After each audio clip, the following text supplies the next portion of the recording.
Seja muito bem-vindo ao Estou de Notícias. Um bebé de idade ainda incerta faleceu hoje na ilha de São Miguel, nos Açores. O mau tempo que tem afetado a ilha nas últimas horas provocou uma derrocada na estrada de Santo António, soterrando uma habitação no concelho de Ponta Delgada. No Porto, o setor dos transportes, como já tem sido habitual, foi o mais afetado pela greve geral. Esta manhã não foi fácil viajar na cidade. Quem decidiu não aderir à greve geral e recorreu esta manhã aos transportes públicos na cidade do Porto teve sérias dificuldades em viajar. A ACP tinha informado os seus passageiros que durante o dia de hoje ia assegurar os serviços mínimos e que pelos caminhos de ferro portugueses iam circular 315 comboios. Mas a forte adesão dos trabalhadores alterou completamente estas previsões e durante a manhã foram muito poucos os comboios que circularam na Invicta.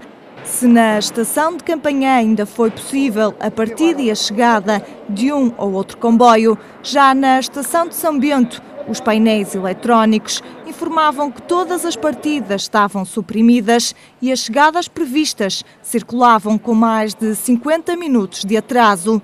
Apesar de confessarem que estavam a contar com alguns constrangimentos, os utentes que ainda arriscaram em deslocar-se à estação ficaram surpreendidos com a falta total de comboios. Venho de Viseu, entretanto disseram-me que tinha comboio, porque por norma venho sempre todos os fins de semana a Guimarães para a casa da minha mãe e vim para as 10h20 e não cheguei ali para comprar bilhete, o senhor disse-me que não estava suprimido, não tinha. E agora? Eu perguntei-lhe o próximo, ele disse só às 5h20, mas mesmo às 5h20 que não era garantido. E vai esperar até essa altura? Hoje vou esperar aqui na estação até essa altura, vou almoçar cá no Porto, porque nem autocarros nem nada mesmo. A senhora dirigiu-se aqui à estação de São Bento, queria viajar, mas pelos vistos não conseguiu.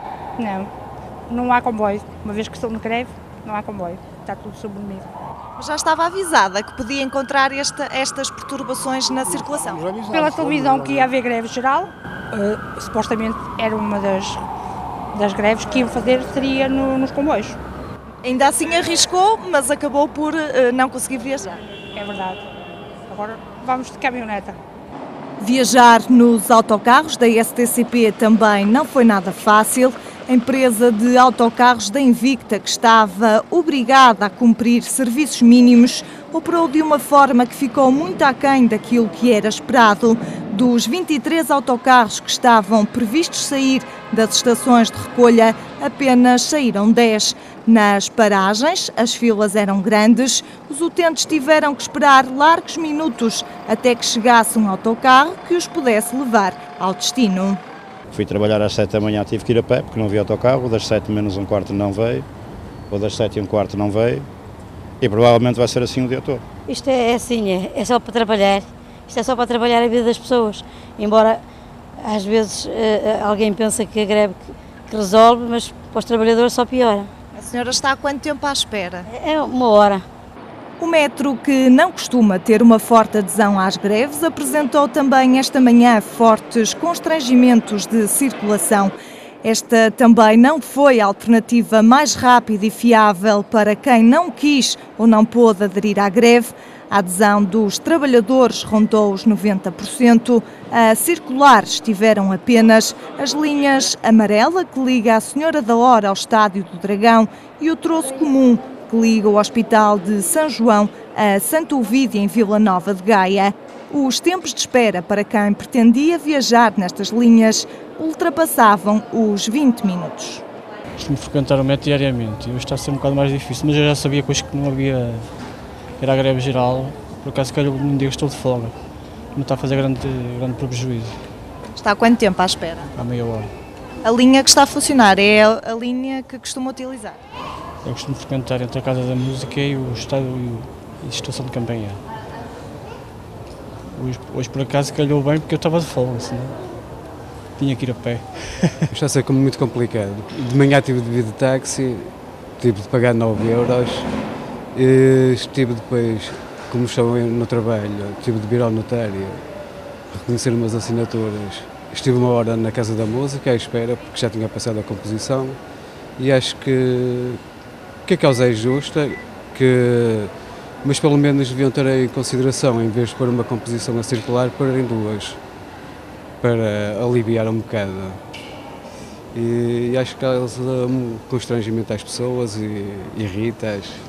E na falta de transportes públicos, o táxi foi a alternativa para alguns portuenses. Primeiro, o metro não avisou as pessoas que iam paralisar. E quando eu cheguei à estação, eram 6h10, vi, portanto, nos placares que eles têm, onde estão as letras a circular, que pronto, na linha D só tinham, as composições só funcionavam a partir das 7 horas da manhã. Portanto, eram 6h10, eu não podia estar ali à espera vindo de táxi.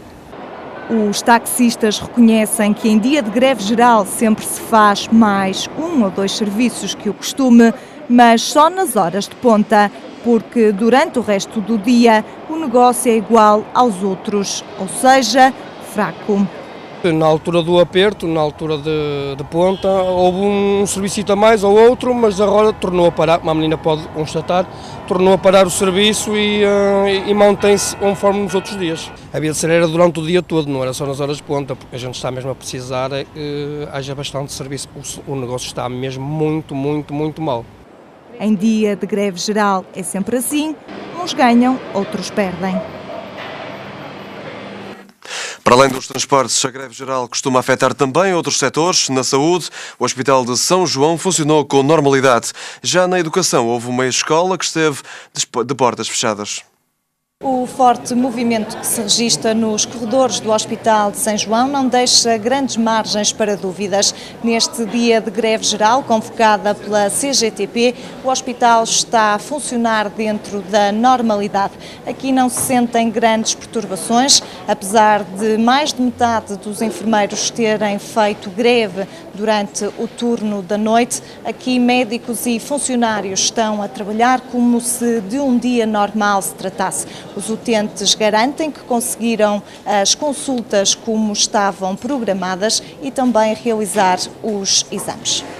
Conseguiu consulta aqui no hospital hoje? Consegui, sim. E como é que correu?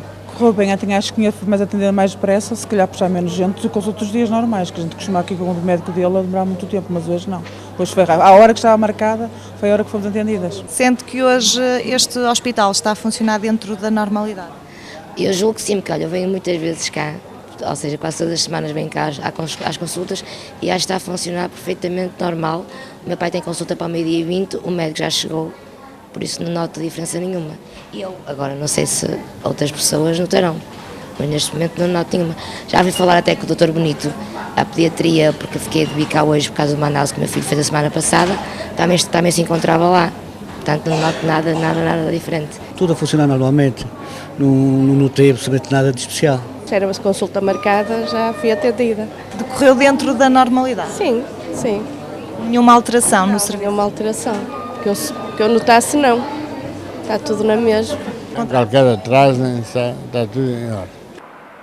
No setor da educação, a greve fez-se sentir mais um pouco do que na saúde. Na escola Clara de Rezende, os recreios estiveram vazios. A forte adesão dos funcionários à greve geral obrigou à suspensão das aulas.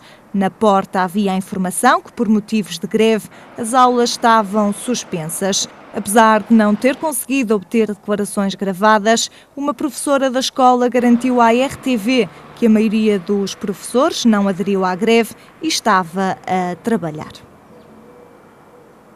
Vamos agora via Skype até Lisboa, onde a Catarina Ferreira acompanhou este dia. Catarina, um dia muito diferente do normal cotidiano da capital, ou nem por isso? Sim, como é natural, não podemos dizer que este seja um dia igual aos outros. Desde logo porque a greve está a afetar em grande parte os transportes e isso está a condicionar a mobilidade dos lisboetas. Desde ontem à noite que o metro está encerrado, encerrou às 23h30 e não há circulação em nenhuma das linhas. Em relação aos outros transportes públicos, a CP e a Carris, tal como estava previsto, estão a assegurar os serviços mínimos, mas de manhã havia pouca gente nas paragens, nas estações, quase ninguém arriscou. Muita gente preferiu optar pelos transportes privados, pelo carro ou pelo táxi, porque tinha medo de não chegar a horas ao emprego. Ainda assim, quem tentou conseguiu arranjar autocarro, conseguiu encontrar comboios, mesmo que com algumas horas de atraso. No que respeita às ligações fluviais entre as duas margens do Tejo, houve talvez o mais inesperado. Ao contrário do que estava previsto, houve barcos a circular entre Lisboa e a margem sul, e a Transtejo anunciou logo pela manhã que assim seria, pelo menos até à hora de almoço. Em relação a outros setores, por exemplo, a educação, houve de alunos para os alunos. Houve efeitos a fazer nesse sentido nas escolas, houve várias escolas que fecharam, e muito por causa da ausência de auxiliares, não tanto pela falta dos professores. Quanto à saúde, a paralisação parece não estar a ter grandes repercussões na capital, especialmente porque a maior diferença foi o menor número de pessoas nas salas de espera. Em relação a atendimentos, a consultas, tudo decorreu dentro da normalidade. Quem se dirigiu ao hospital ou ao centro clínico não encontrou grandes problemas.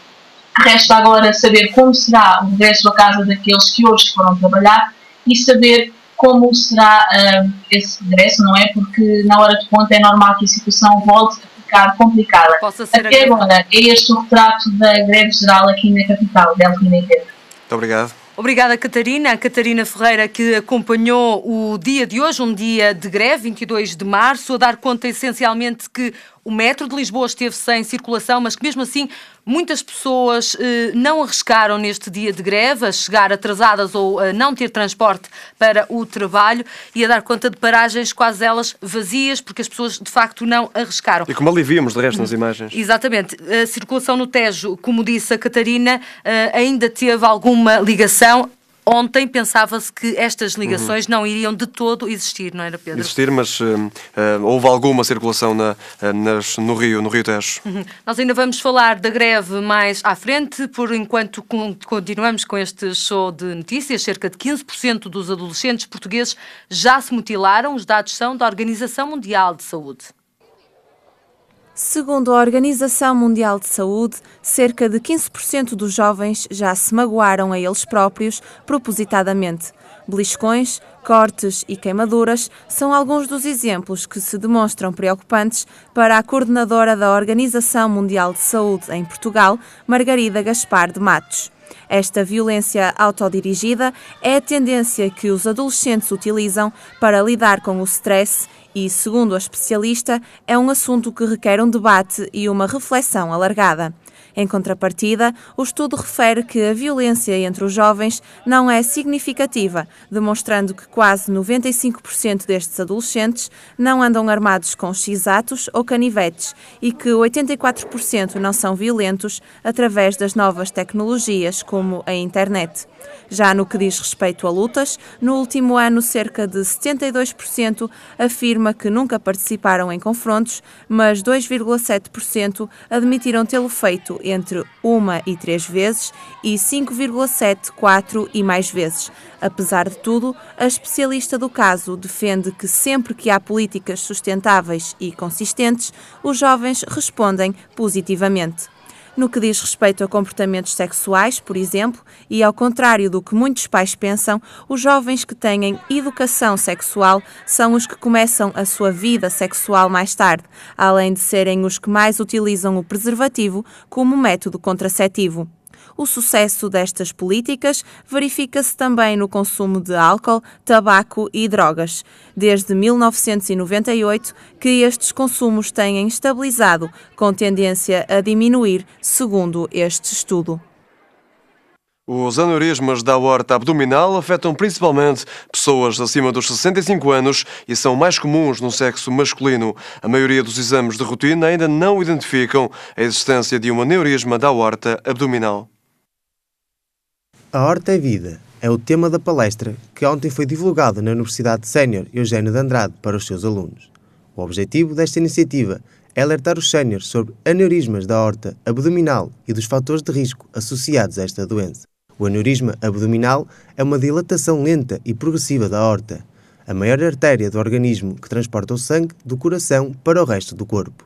É uma doença grave que não apresenta qualquer sintoma, o que dificulta a avaliação precoce de um diagnóstico. A campanha Aorta é Vida foi ministrada pela médica Carolina Vaz, numa iniciativa da Sociedade Portuguesa de Angiologia e Cirurgia Vascular e da Sociedade Portuguesa de Médicos de Clínica Geral, juntamente com a Universidade Sénior Eugênio de Andrade. Prevê-se que na Europa 80 milhões de pessoas acima dos 65 anos possam estar em risco de sofrer de um aneurisma da aorta abdominal. Esta doença é a 12ª causa de morte em toda a Europa, afetando mais de 700.000 pessoas. A aorta é a maior artéria do nosso organismo e transporta o sangue do coração para o resto do corpo. Por isso mesmo, Dr. Arlindo, podemos dizer que a aorta é vida? Exatamente. A aorta é vida, sem a aorta não há vida. E a aorta, como fonte de vida que é, também pode ser sede de problemas que põem em risco essa mesma vida. Problemas esses que, portanto, tendo uma prevalência não ainda corretamente conhecida entre nós, mas para terem uma ideia, entre a população norte-americana atinge cerca de 6 a 9% dos homens com mais de 65 anos. O que é uma porcentagem assinalável. Os aneurismas da aorta é bastante assinalável e, sobretudo, o que é importante é que, sendo uma patologia que é grave, porque quando não tratada a tempo põe em risco a vida do paciente, pode ser detectada por exames simples e baratos de rotina, feitos entre a população em risco, nomeadamente, o que acabei de dizer, os homens com mais de 75 anos. Mas, Dr. Arlindo, que patologia é esta? Ou seja, o que é que acontece no nosso organismo? Ora bem, a aorta, como qualquer outra artéria do organismo, sofre um processo de envelhecimento próprio da idade e, em virtude de fatores de risco, chamados fatores de risco cardiovascular, dos quais os mais importantes são o tabaco, a hipertensão, a diabetes e as gorduras elevadas no sangue, nomeadamente o colesterol e os triglicerídeos, essa aorta, é sede de doenças, umas que estreitam, digamos, o seu diâmetro, reduzindo a quantidade de sangue que é entregue aos diversos tecidos do corpo, e outras, que é aquela que motivou esta campanha da aorta é vida, provocam não um estreitamento, mas uma dilatação com risco de ruptura. Na zona abdominal, peço desculpa, só para ficar esclarecido, na zona abdominal. Exatamente. A aorta é uma artéria grande, é a artéria mais longa do organismo, começa logo à saída do coração e vai sensivelmente até ao nível do umbigo. Tem um trajeto muito longo e ao longo desse trajeto ela pode ser sede de problemas. No entanto, aquilo que motivou esta campanha e que motiva este interesse é que a parte inferior da aorta, a parte abdominal, é aquela que é mais frequentemente sede desses problemas. Estamos precisamente, Dr. Arlindo, a ver nesta altura algo que nos pode exemplificar e também descrever. Exatamente, vemos ali a crosta da aorta, aquela parte superior, que é a parte logo após a saída do coração, e conforme vos dizia, vêm ali esquematizados daquele lado direito o fígado e do lado esquerdo o estômago. A parte, digamos, a metade inferior daquela imagem em vermelho é, digamos, a localização habitual destes aneurismas da aorta. E, doutor, há alguns grupos de maior risco que possam ter esta doença?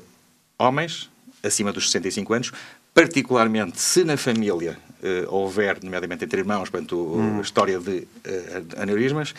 Há que redobrar a atenção. Há que redobrar a atenção e, obviamente, se existirem um daqueles 4 fatores de risco de que falei, o tabaco, a hipertensão, as gorduras elevadas no sangue ou a diabetes. A diabetes, no entanto, embora seja um fator de risco para doença, digamos, estenosante, que é aquilo que a gente chama quando há estreitamento por formação de placas, a diabetes não tem relação com esta dilatação da aorta. Ou seja, embora seja um fator de risco de doença cardiovascular, a diabetes, digamos, é poupadora da aorta. Para além destes 4 fatores de risco, quais são os sintomas? O que é que o paciente, o que é que o doente sente antes ou quando começa a ter este aneurisma? Exato. Bom, esse é o grande problema. É que, sendo uma doença séria, pela gravidade, quando rompe, não é? Ela vai dilatando até um ponto em que a estrutura da parede não consegue aguentar a pressão no seu interior e rompe, e aí a mortalidade é muito grande, em qualquer sítio do mundo. Na fase pré-ruptura, que é aquela fase que nos interessa, que pode demorar anos, ela é, na esmagadora maioria dos casos, assintomática. Ou seja, não dá qualquer sintoma. Silenciosa. Não dá sintoma nenhum. Não há qualquer exame que nos possa alertar para isso. E de onde o interesse de fazer, digamos, um rastreio que seja barato, que seja minimamente fiável para ser compensatório em termos económicos, que é uma simples ecografia. Portanto, uma simples ecografia abdominal realizada, portanto, neste particular grupo de risco, que são homens com mais de 65 anos, leva ao diagnóstico do aneurisma da aorta, que não quer dizer que tenha que ser tratado de imediato, não é? Portanto, o aneurisma vai crescendo e só a partir do momento em que ou ele dá sintomas, e esses sintomas têm a ver com a pergunta que me fizeram, portanto, dor, nomeadamente dor abdominal, dor na região lombar, portanto, dor nas costas, dor habitualmente, portanto, intensa. Isso faz pensar num alargamento rápido ou no início da ruptura. É uma dor forte, uma dor descrita como excruciante, portanto, mas, dizia eu, na maior parte dos casos, portanto, estes aneurismas não dão sintomas. Portanto, são silenciosos e daí também a sua perigosidade. Exatamente. No entanto, conforme eu dizia, o facto de se detectar um aneurisma da aorta não implica que ele tenha que ser tratado de imediato. Isto porquê? Porque o risco de ele romper não é igual em todos os aneurismas. Portanto, digamos, em termos gerais, portanto, uma aorta é uma artéria que habitualmente tem um diâmetro que ronda os 2 centímetros. Portanto, consideramos um aneurisma quando essa dilatação é 150% o tamanho normal, ou seja, portanto, a partir dos 3 centímetros de diâmetro, mas, de um modo geral, um aneurisma entre os 3 e os 5,5 centímetros de diâmetro, se assintomático, não é para tratar, é para seguir.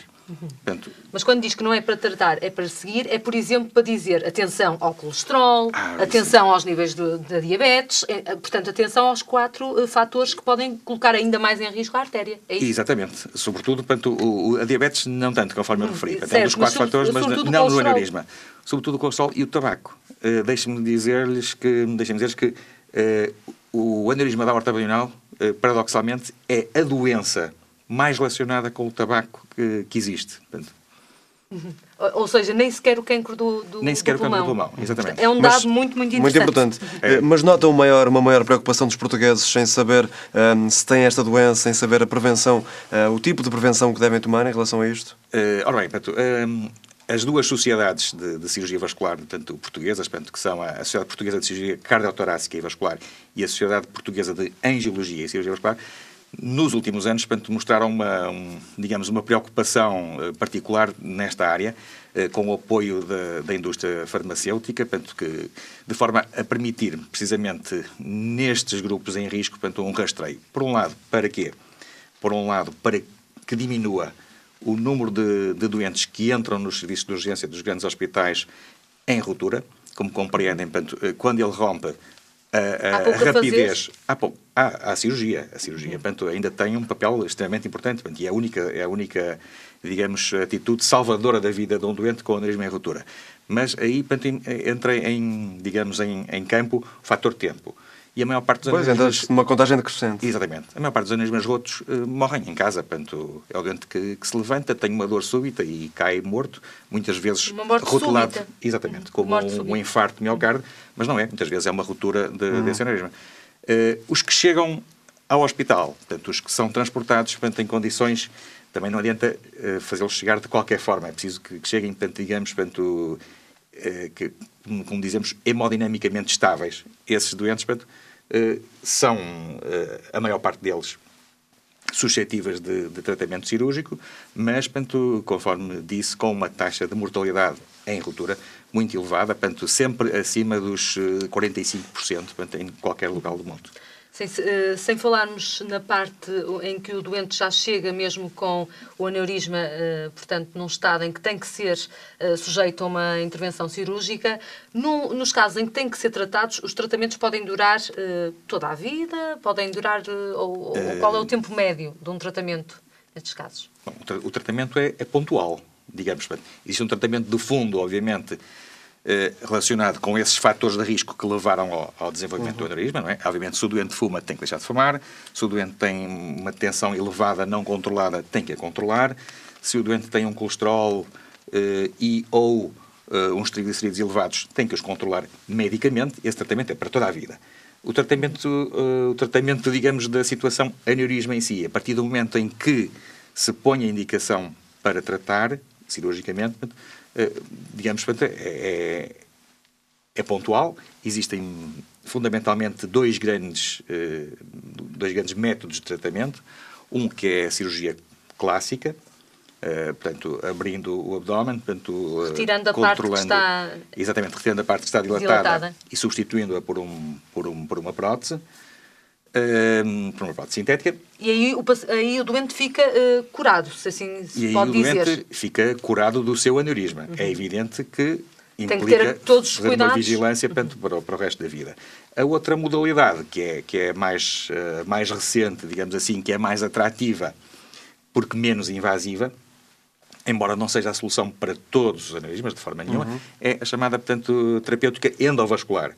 É uma terapêutica muito mais simples, em que o abdômen não é aberto, são abordadas as artérias femorais, portanto, na virilha, de um lado e do outro, e através, por dentro dessas artérias, é colocada a prótese, exatamente, que é desenrolada pelo interior do aneurisma. Muito obrigada, doutora Arlindo, pela presença aqui para nos esclarecer sobre esta patologia. Não se esqueça que a aorta é vida, como disse aqui a mensagem, como deixou-nos aqui no Show de Notícias esta mensagem do doutor Arlindo Matos. E por isso é importante levar uma vida saudável em todos os seus capítulos. Avançamos neste Show de Notícias com mais alguns conselhos da Irmandade do Hélder. Olá, caros irmãos. Mais uma vez, eu hoje tenho uma noticiazinha para vos dar. Antes de mais, o NIV da Irmandade do irmão Hélder. É assim, eu queria vos agradecer por vosso contributo de Jesus, porque o irmão Hélder comprou um Mercedes, e eu agora estou a precisar de dinheirito, porque não é gasóleo, é gasolina. E assim, eu também sei que tenho que pagar o segurito, tenho que pagar também as revisões que têm que ser na Mercedes. Então é um Mercedes e tem que ser. É aquele SL500 de novo. É um carrito. Que Jesus é o caminho. É assim, eu hoje vou-vos pôr aqui um problema para vocês pensarem. Vocês não rezam. Vocês não pensem que eu, quando digo para rezar, que sou maluquinho.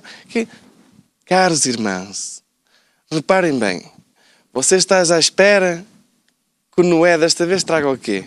Uma arca? Não chove, porque vocês não rezam.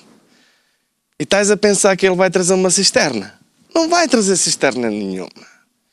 Nós temos que rezar, que é para o São Pedro pensar em começar a fazer um xixizito, umas pinguitas, porque qualquer dia os grelos, os espinafres, as batatas, as cebolas, não há para ninguém comer. E aí depois a guerra não é nos mundos, uns com os outros, com as estrelas e com os ovnis. É com Jesus, porque vós não rezastes isso. UNIV, Irmandade do irmão Hélder. Vamos lá, pôr dinheirinho, que é para eu... Quero ir também para o Algarve, para o Dubai, para o Abu Dhabi. Rezem muito, rezem muito.